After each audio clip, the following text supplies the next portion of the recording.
Joining us now, Senator Angus King. He's an independent. He serves on both the Intelligence and the Armed Services Committees. Senator, thanks so much for joining us. Yes, sir. Let me get your quick reaction. We'll get to Russia in a moment. Quick reaction to what we just heard from the president. He's open to a 2 or 3 week temporary deal, provided that you give him what he calls a prorated down payment on a wall. He wants $5.7 billion. If you prorate it for the year, you heard Caitlin Collins, our White House correspondent, say that could be $350 million in this temporary measure. Are you okay with that? Well, as I understand it, there's a proration built in. He's going to get $77 million because that's what was in the budget from last year. And what we're talking about is a continuing resolution, which would continue last year's funding. And it's about $25 million a week based on what the appropriation was last year. So there's money. He's given up $100 million by this 1 month shutdown that would have otherwise come in. It's important, Wolf, to realize that the administration last year came to the Congress and said, we need $1.6 billion for border security.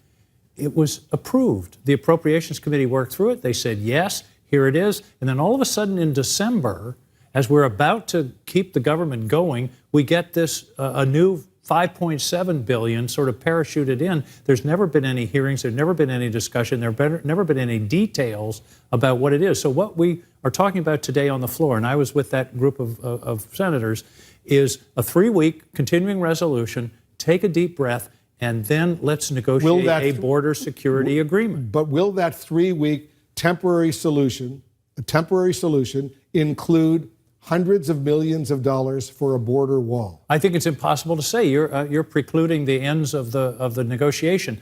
Because the president says that's for him. That's he needs that. Well, I for one have always said border security is very important, and I'm for it. There's no one who's for open borders. The Democrats that I've talked to feel the same way. The only question is, where does that money go, and what part goes to technology, what part goes to ports of entry, what part goes to a barrier. And there may be places where a barrier makes sense, where that's part of the solution. And I think that probably would have to be part of the solution. He says if you don't work out a deal, he's got, in his words, a lot of alternatives, meaning executive action, meaning a national security declaration, to go without congressional legislation. What would you do if he does that? Well, I think it's at that point it's going to be in the courts, and I think that would be very unfortunate. I mean, one of the problems here, Wolf, is that this is a man who's never dealt with a board of directors, as far as I know. He's been a family-owned company. He's never had anybody say no to him. And the way our system works is the president proposes, the Congress disposes. The president makes a budget proposal, says what he wants, what his priorities are, and then there's a process in the Congress that comes to some resolution. He's saying, basically, if I don't get just what I want, when I want it, I'm going to go and do something else through an emergency. I think there are grave constitutional questions about that. And Justice Jackson in the Korematsu said, why would you give this power to the president? It is extra constitutional. And let's just take a deep breath, Mr. President, and work this out in the normal course of business. I know you're deeply involved in this effort to try to reopen the government. So bottom line right now, what's going to happen in the next few days? I think perhaps when they realize that there will be money flowing into the Department of Homeland Security as a result of reopening the government, maybe that will be sufficient. If he says, I've got to have this big down payment, $300 million or whatever it is, we're back into negotiating in a situation where the president is holding the government hostage. And I just don't think that's one of the worries here, Wolf, and one of the reasons this is so difficult. There's a real concern that if the president just basically bulls his way through this, gets what he wants, this will become the go-to tactic for the next 2 years.